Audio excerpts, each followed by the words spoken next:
Seja bem-vindo. Essa é a parte 9 da série Nefilins Anunnaki. Dentre tantas dúvidas e questionamentos que esse tema nos traz, quando mergulhamos nas suas inúmeras possibilidades, existe um que provavelmente é o campeão na lista de perguntas, principalmente na visão cristã. Como podem os anjos terem engravidado as mulheres se eles não têm sexo? E ainda que tenha, eles são seres espirituais e não carnais, impossibilitando essa conjunção. Gostaria de deixar claro que aqui, tudo o que veremos adiante são opiniões próprias e pessoais minhas, e que não devem ser tidas como verdade absoluta, mas apenas como uma opinião.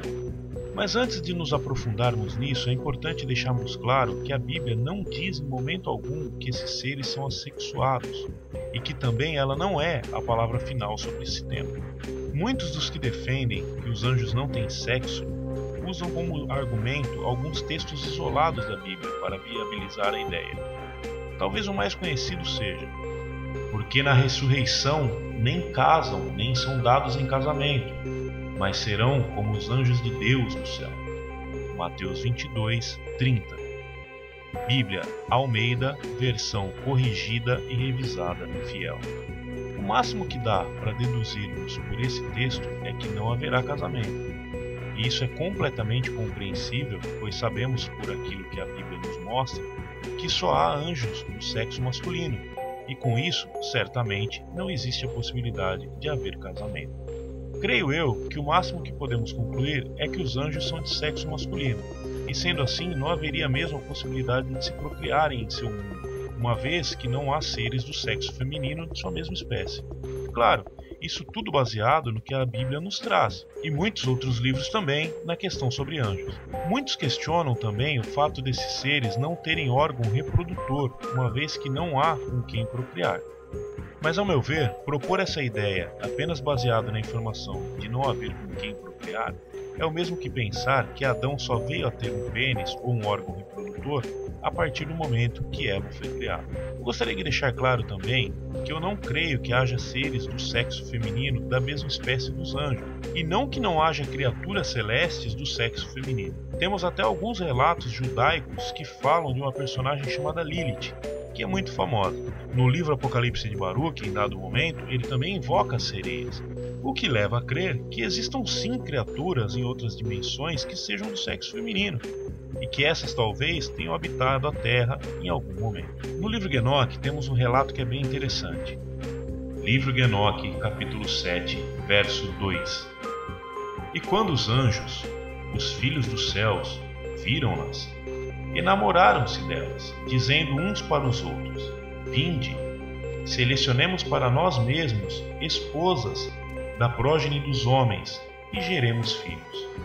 De fato, esse texto não diz que houve um relacionamento sexual, o que faz muitos levantarem a possibilidade de que essa procriação feita a partir desse evento tenha sido feita por intermédio de inseminação artificial ou manipulação genética, até mesmo como sugere as obras de Zecharia Sitchin em relação aos Anunnaki. Mas a ciência nos dias de hoje ainda não conseguiu fazer a fertilização dar certo a partir de uma célula onde é construído ou feito um espermatozoide. Eles acreditam que haja possibilidade, mas não têm certeza de que consigam gerar vida. Mas sabendo que esses seres têm um conhecimento tecnológico muito acima do nosso, isso não seria problema para eles caso isso fosse possível.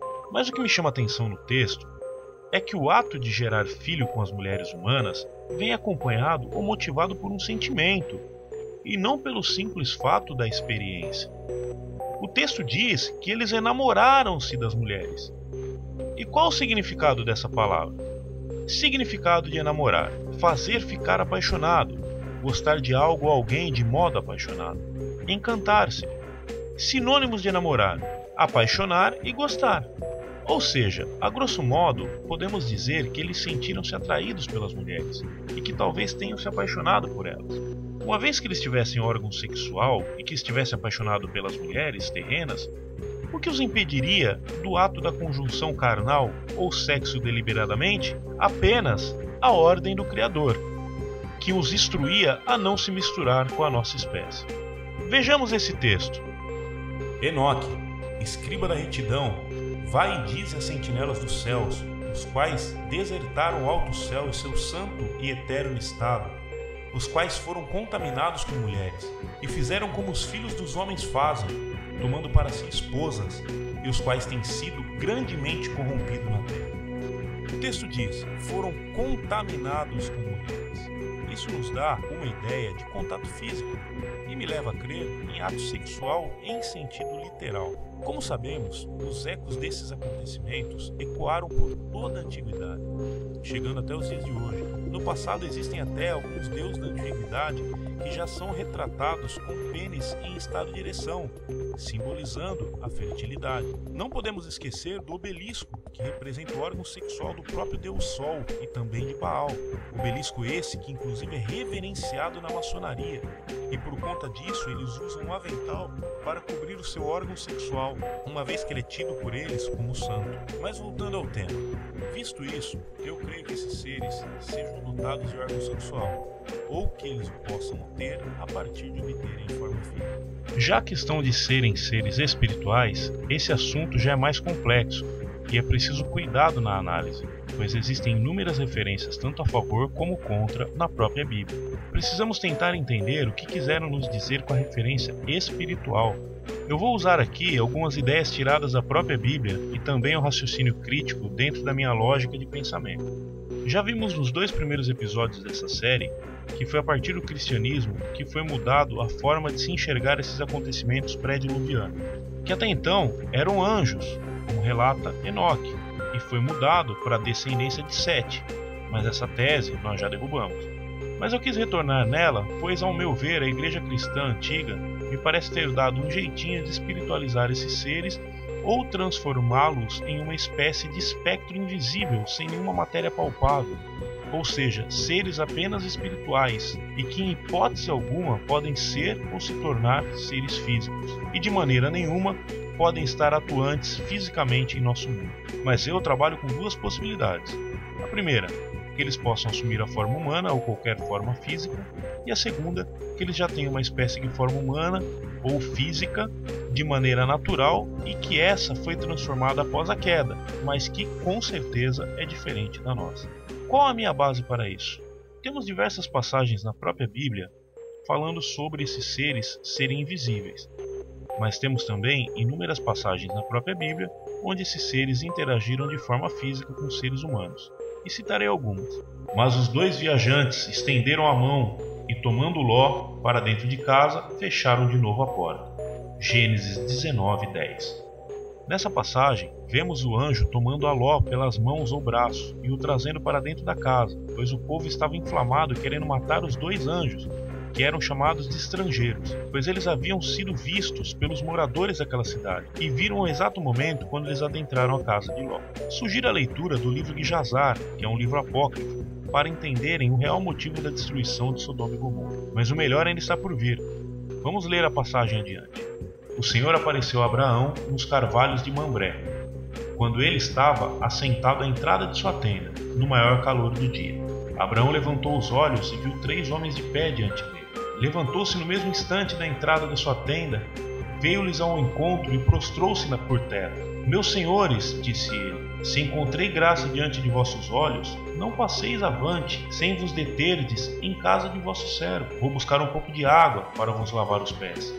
Descansai um pouco sobre essa árvore, eu vos trarei um pouco de pão, e assim restaurareis as vossas forças para prosseguirdes o vosso caminho, porque é para isso que passaste perto de vosso servo. Eles responderam, faze como disseste. Abraão foi depressa à tenda de Sara. Depressa, disse ele, amassa 3 medidas de farinha e coze pães. Correu em seguida ao rebanho, escolheu um novilho tenro e bom, e deu-o a um criado que o preparou logo. Tomou manteiga e leite e serviu aos peregrinos juntamente com o novilho preparado, conservando-se de pé junto deles, sob a árvore, enquanto eles comiam. Gênesis 18, do 1 ao 8.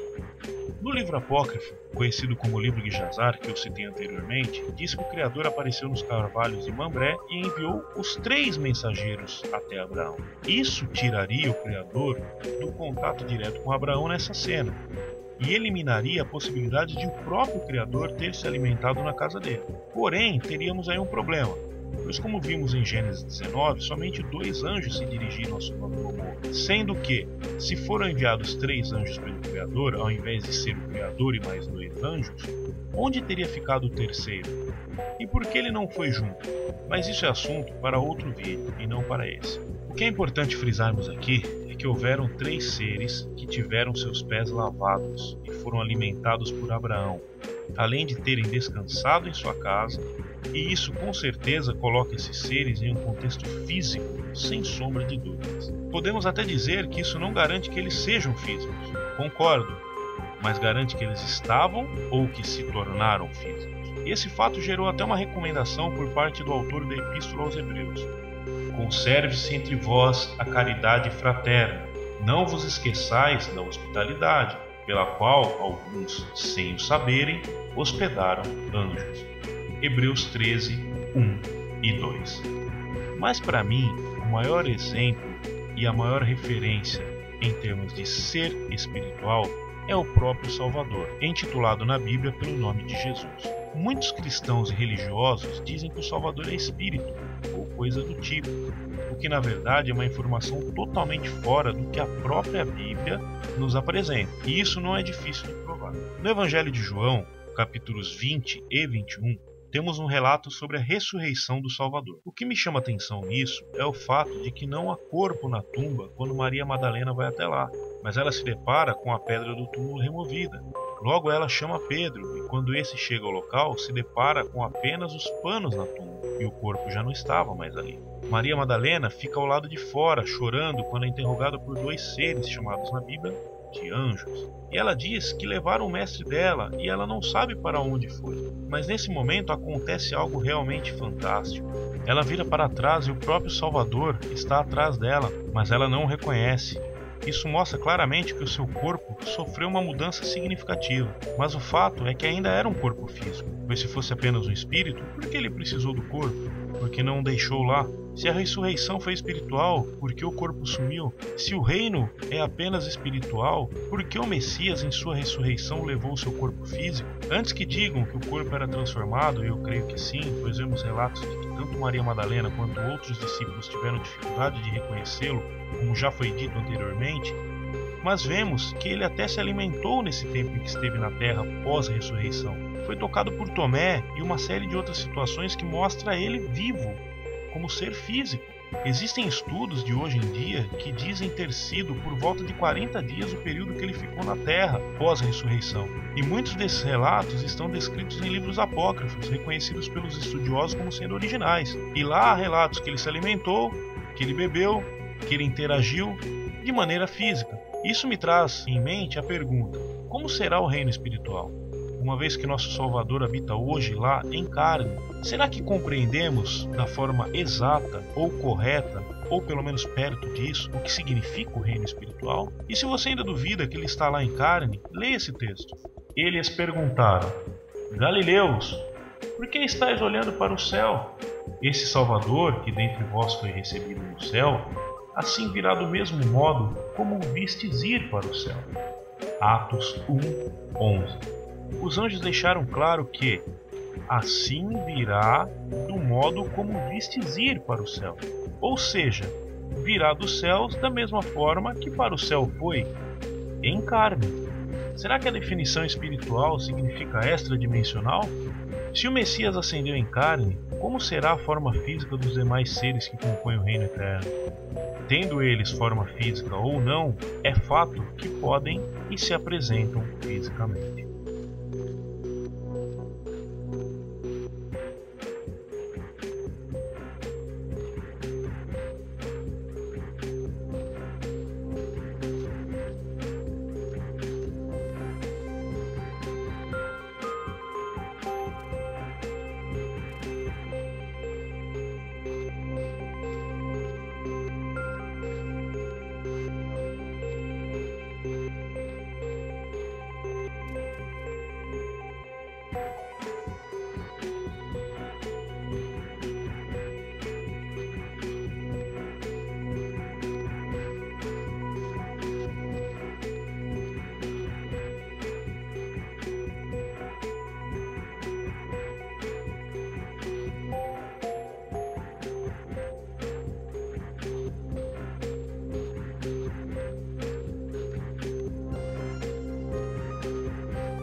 Até algum tempo atrás, se falava muito de alienígenas como habitantes de outros planetas, mas hoje em dia esse discurso tem mudado, e muitos que estudam esse tema já associam esses alienígenas com os relatos da Bíblia e de outros livros, como por exemplo o livro de Enoque, e antes o que eram apenas alienígenas, hoje são chamados de anjos caídos ou nefilim. Hoje vemos eles nos sendo apresentados dessa forma. E um dos maiores divulgadores dessa imagem, Alien, é Hollywood. Mas ultimamente, eles têm divulgado informações interessantes, que aos olhares dos mais desatentos e desinformados, pode parecer apenas mero entretenimento, mas para aqueles que sabem como agem os que regem esse mundo, estão plenamente cientes de que eles falam um monte de verdades na forma de entretenimento, pois sabem que as pessoas não enxergam. Assim foi com os atentados forjados, golpes militares, crises financeiras e agora na questão alienígena. Meu pai já dizia, não existe forma melhor de esconder algo de alguém do que deixar à vista dele.